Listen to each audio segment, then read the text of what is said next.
Good friends, आज का हमारा बहुत ही interesting video present perfect continuous tense.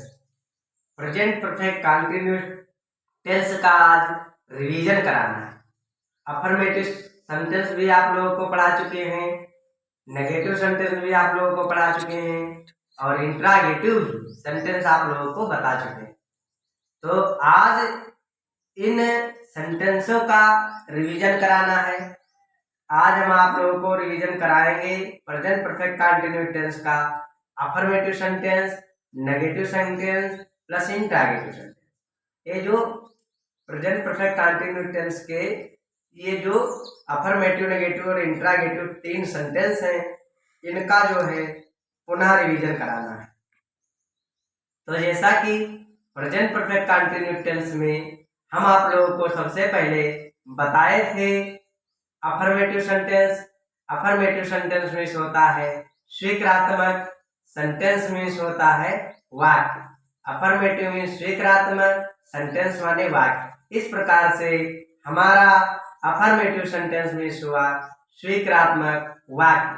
तो प्रेजेंट परफेक्ट कंटिन्यूअस टेंस में सबसे पहले हम आप लोगों को बताएंगे वाक्यों की पहचान।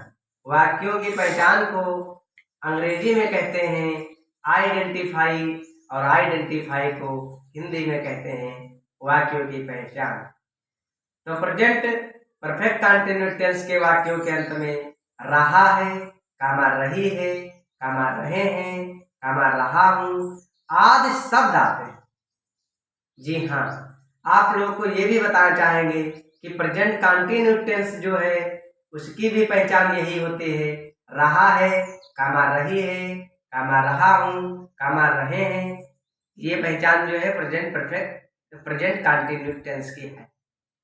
तो प्रेजेंट कंटिन्यूअस टेंस की पहचान और प्रेजेंट परफेक्ट कंटिन्यूअस टेंस की पहचान सेम एक ही होती है, मगर प्रेजेंट परफेक्ट कंटिन्यूअस टेंस में एक चीज बहुत ही इंपॉर्टेंट है जिससे पहचान लिया जाता है कि ये प्रेजेंट परफेक्ट कंटिन्यूअस टेंस है। जैसे कि नेक्स्ट हम बताए थे कि इस काल टेंस के वाक्यों में समय टाइम अवश्य दिया होता है। इस काल टेंस के वाक्यों में समय टाइम अवश्य दिया होता है। जैसे कि कहा जाए कि बच्चा 2 घंटे से रो रहा है, तो इसमें देखा जाए सेंटेंस में बच्चा 2 घंटे से रो रहा है, इसमें जो है 2 घंटा जो है इसमें समय है। इस तरीके से हम पहचान लेंगे कि प्रेजेंट परफेक्ट कंटिन्यूअस टेंस का ये सेंटेंस है। नेक्स्ट ना टाइम ज्यादा लेते हुए आगे आप लोगों को बताएंगे अनुवाद के नियम के बारे में। तो प्रेजेंट परफेक्ट कंटिन्यूअस टेंस के वाक्यों में ही, सी, दिस, दैट तथा एक वचन सिंगुलर संज्ञाओं जैसे मान लीजिए स्टूडेंट, टीचर आदि के साथ हैज बीन का प्रयोग करते हैं। तथा क्रिया की बात करें तो इसमें क्रिया वर्ग की प्रथम अवस्था फर्स्ट फॉर्म में आईएनजी लगाकर प्रयोग करते हैं। और समय के देखा जाए यदि निश्चित समय है तो सिंस का प्रयोग करेंगे, यदि अनिश्चित समय है तो फार का प्रयोग करते हैं। नेक्स्ट हमारा ये है आई व्यू दे तथा बहुवचन प्लूरल संज्ञाओं जैसे मान लीजिए सिंगुलर में हम बताए थे स्टूडेंट, तो इसमें हो जाएगा स्टूडेंट्स। सिंगुलर में हम बताए थे टीचर, तो इसमें हो जाएगा टीचर्स। तो स्टूडेंट्स, टीचर्स आदि के साथ हैव बीन का प्रयोग करते हैं। तथा क्रिया की बात करी जाए यहाँ पे तो क्रिया वर्ग की प्रथम अवस्था फर्स्ट फॉर्म में आईएनजी लगाकर प्रयोग करते हैं। और समय निश्चित है तो यहाँ पे सिंस का प्रयोग करेंगे। यह समय में अनिश्चित दिया हुआ है तो यहाँ पे फार का प्रयोग करते हैं। और फ्रेंड्स आप लोगों को ये बताएंगे कि समय अवश्य दिया होगा, यही होती है प्रेजेंट परफेक्ट कंटिन्यूअस टेंस की को जो अनुवाद है उनको पहचानने का तरीका कि समय अवश्य दिया होता है। अब आप लोगों को हम यहाँ पे बताएंगे सिंगुलर के लिए अफर्मेटिव फार्मूला। तो सिंगुलर के लिए प्रेजेंट परफेक्ट कंटिन्यूअस टेंस में सिंगुलर के लिए अफर्मेटिव फार्मूला ये है, यहाँ पे subject plus have has plus V1 plus sorry यहाँ पे गलत हो रहा है, subject plus has plus been plus V1 plus ING plus since बटा for plus object plus ETC। Plural के लिए प्रेजेंट परफेक्ट कंटीन्यूअस टेंस में प्लूरल के लिए देखा जाए तो प्लूरल के लिए फार्मूला है subject plus have plus been plus V1 plus ING plus since बटा for plus object plus ETC। Next इस प्रकार से हमारा जो है अफर्मेटिव सेंटेंस आप लोगों को रिवीजन कराया। नेक्स्ट अब बढ़ते हैं, दूसरा सेंटेंस हमारा है negative sentence, present perfect continuous tense का नेगेटिव सेंटेंस। तो नेगेटिव में आप लोगों को ये बताए थे कि नेगेटिव सेंटेंस यानी नेगेटिव मीन्स होता है नकारात्मक या निषेधात्मक, सेंटेंस मीन्स होता है वाक्य। इस प्रकार से नेगेटिव सेंटेंस मीन्स हमारा यहाँ पे हुआ निषेधात्मक या नकारात्मक वाक्य।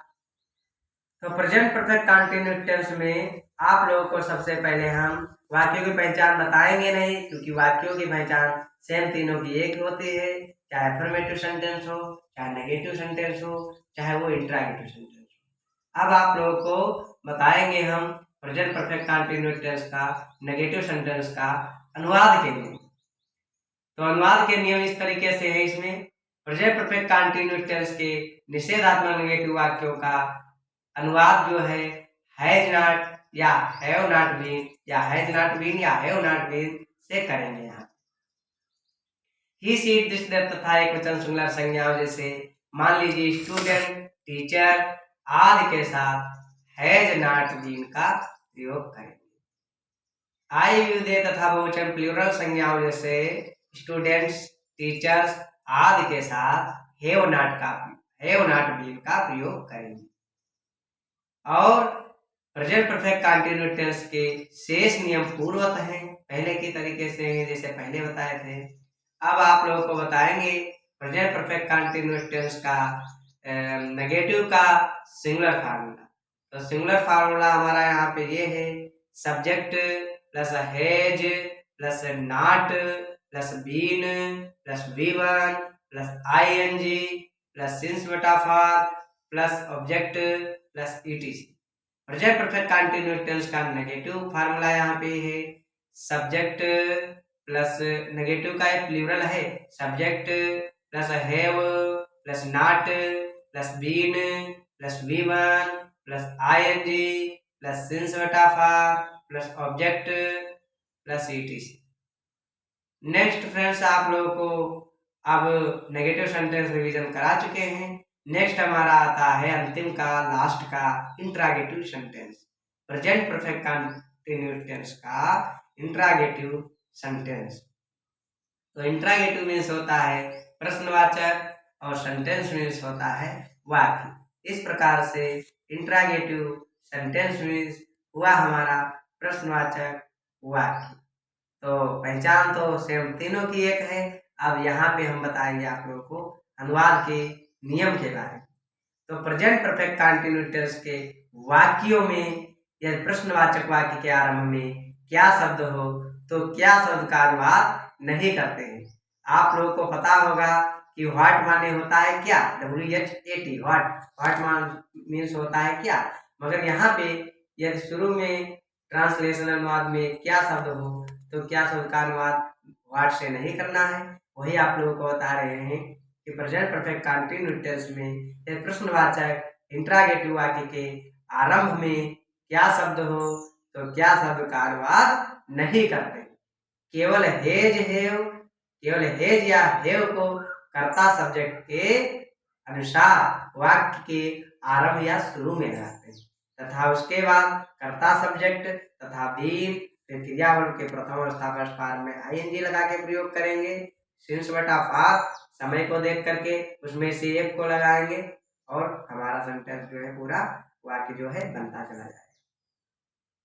नेक्स्ट फ्रेंड्स हमारा ये है कि यदि प्रश्नवाचक वाक्य नेगेटिव हो तो नॉट को कर्ता सब्जेक्ट के बाद लगाते। ये नहीं कि नॉट को कर्ता सब्जेक्ट के बाद के अलावा वर्ब के बाद लगाते, ये नहीं।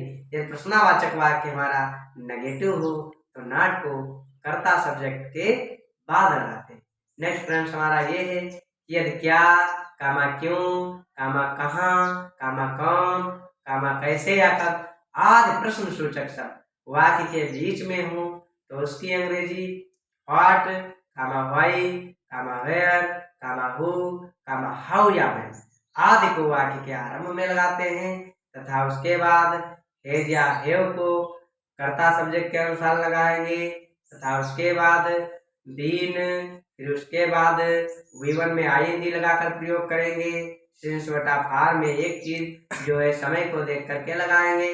उसके बाद कर्ता सब्जेक्ट, उसके बाद कर्म ऑब्जेक्ट आता है। नेक्स्ट हमारा very very important fact, very बहुत ही ज्यादा इंपॉर्टेंट महत्वपूर्ण ये है समझने की बात कि प्रश्नवाचक वाक्य के अंत में प्रश्न सूचक चिन्ह अवश्य लगाते हैं। जैसे कि हमारा पूरा सेंटेंस सही हो और सेंटेंस में हम प्रश्न सूचक चिन्ह लगाना भूल गए हैं तो सेंटेंस वो गलत माना जाएगा, क्योंकि प्रश्न सूचक चिन्ह जो है ट्रांसलेशन के अनुवाद में भी लगा होगा और ट्रांसलेट इंग्लिश में करेंगे उसमें भी लगाना अनिवार्य है, क्योंकि प्रश्नवाचक जो चिन्ह है वो बताता है कि मैं प्रश्नवाचक या प्रश्न सूचक चिन्ह लगा हो तो ये सिद्ध कर देता है कि ये सेंटेंस प्रश्नवाचक है। और अब आप लोगों को बताएंगे प्रेजेंट परफेक्ट कंटिन्यूअस टेंस का इंट्रोगेटिव का singular formula. Has plus subject plus been plus V1 plus ING plus since बटा फार में से एक चीज चूज करेंगे plus object plus question mark का चिन्ह plus ETC। Present perfect continuous tense का इंट्रोगेटिव का प्लूरल फार्मूला आप लोगों को बताएंगे। Have plus subject plus been plus V1 plus ING plus since बटा फार प्लस क्वेश्चन मार्क का चिन्ह प्लस ऑब्जेक्ट प्लस ETC। तो आप लोग से आशा है कि हमारा जो वीडियो है वो बड़ा ही आपको अच्छा लगा होगा और मैं आशा करता हूँ कि रोजाना प्रतिदिन यदि हमारे चैनल पे आकर के आप लोग नोट्स को बनाए रखेंगे तो मैं गारंटी के साथ कह रहा हूँ कि कक्षा 6 से 12 तक आप जो है ट्रांसलेशन, अनुवाद के नियम, वाक्यों की पहचान ये जो है आपको पढ़ना नहीं पड़ेगा और आप इंग्लिश में जो है स्टार बन जाएंगे। और ना ज़्यादा टाइम लेते हुए यहीं पे आज क्लोज करते हैं। Thank you.